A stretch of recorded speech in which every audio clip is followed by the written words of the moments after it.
ایک رات رسول کریم صلی اللہ علیہ وآلہ وسلم اور صدیق اکبر رضی اللہ تعالیٰ عنہ بیٹھے امت مسلمہ کے متعلق گفتگو کر رہے تھے۔ رسول کریم صلی اللہ علیہ وآلہ وسلم اچانک اٹھے اور ایک طرف باقی صحابہ بھی ان کے ساتھ چل دیے۔ کیا دیکھتے ہیں کہ ایک شخص مسجد میں کھڑا اونچی آواز سے نماز پڑھ رہا ہے۔ اندھیرے کی وجہ سے سب انہیں پہچان نہ سکے۔ رسول کریم صلی اللہ علیہ وآلہ وسلم نے کھڑے ہو کر اس شخص کی قرات سننا شروع کر دی۔ آپ صلی اللہ علیہ وآلہ وسلم صحابہ کرام کی طرف متوجہ ہوئے اور فرمایا، جسے یہ بات پسند آتی ہے وہ قرآن مجید کو اس لہجے میں پڑھے جس میں وہ نازل ہوا ہے، تو وہ عبداللہ بن مسعود کی قرات کا انداز اپنائے۔ نماز کے بعد جناب عبداللہ بن مسعود رضی اللہ تعالیٰ عنہ نے اونچی آواز سے دعا شروع کی تو رسول اکرم صلی اللہ علیہ وآلہ وسلم نے فرمایا، مانگو تمہاری دعا قبول ہوگی، مانگو جو چاہتے ہو دیا جائے گا۔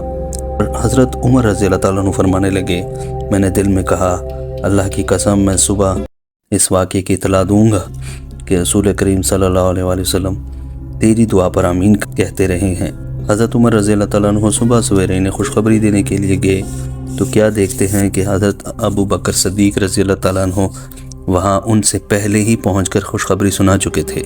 آپ رضی اللہ تعالیٰ عنہ نے سوچا، اللہ کی قسم میں برملا اس بات کا اعتراف کرتا ہوں کہ صدیق اکبر رضی اللہ تعالیٰ عنہ ہر نیکی کے کام میں مجھ سے سبقت لے گئے۔ ایک مرتبہ حضرت عمر بن خطاب رضی اللہ تعالیٰ عنہ ایک صحرا میں سفر کر رہے تھے۔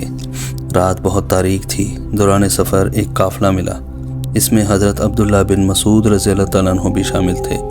حضرت عمر رضی اللہ تعالیٰ عنہ نے اپنے رفقائے سفر میں سے ایک شخص کو حکم دیا، پتہ کرو یہ قافلہ کہاں سے آ رہا ہے۔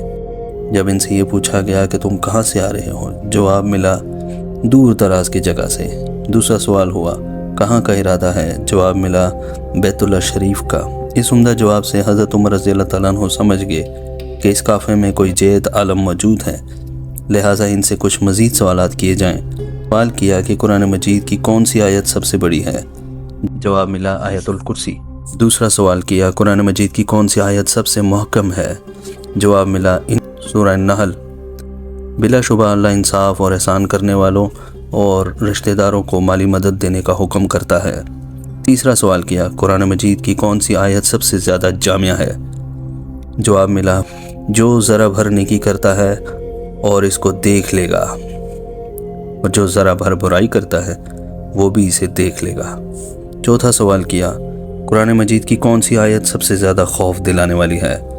جواب ملا، سورہ النساء۔ نجات نہ تو تمہاری آرزوؤں پر ہے اور نہ ہی اہل کتاب کے آرزوؤں پر۔ جو شخص برے عمل کرے اسے اسی کا بدلہ دیا جائے گا، اور وہ اللہ کے سوا نہ کسی کو حمایتی پائے گا اور نہ ہی مددگار۔ پانچواں سوال، قرآن مجید کی کون سی آیت سب سے زیادہ امید دلانے والی ہے؟ زمر۔ کہہ دو کہ میرے بندو، جنہوں نے اپنی جانوں پر زیادتی کی ہے، اللہ کی رحمت سے نا امید نہ ہونا۔ اللہ تو سب گناہوں کو بخش دیتا ہے، بے شک وہ بخشنے والا مہربان ہے۔ یہ عمدہ اور جامع جوابات سن کر حضرت عمر رضی اللہ تعالیٰ عنہ نے ارشاد فرمایا، قافلہ والوں سے دریافت کرو کیا تمہارے ساتھ حضرت عبداللہ بن مسعود رضی اللہ تعالیٰ عنہ بھی ہیں؟ تو جواب ملا، یقیناً موجود۔ حضرت عبداللہ بن مسعود رضی اللہ تعالیٰ عنہ حضرت عثمان رضی اللہ تعالیٰ عنہ کے دور خلافت تک زندہ رہے۔ جب آپ مرض الموت میں مبتلا ہوئے تو حضرت عثمان رضی اللہ تعالیٰ عنہ آپ کے پاس آئے اور دریافت کیا کہ وہ سب مال آپ کے نام نہ لگا دوں جو کئی سال سے آپ نہیں لے رہے۔ فرمایا، مجھے اس مال کی کوئی ضرورت نہیں۔ حضرت عثمان رضی اللہ عنہ نے فرمایا، یہ مال آپ کی بچیوں کے کام آئے گا۔ فرمایا، کیا آپ کو اندیشہ ہے کہ میری بچیاں فکر و فاقہ میں مبتلا ہو جائیں گی؟ میں نے اپنی تمام بچیوں کو حکم دیا ہے کہ وہ ہر رات سورہ واقعہ کی تلاوت کریں۔ میں نے رسول اللہ صلی اللہ علیہ وآلہ وسلم کو فرماتے ہوئے سنا ہے، جس نے ہر رات سورہ الواقعہ کی تلاوت کی اسے کبھی فاقہ نہیں آئے گا۔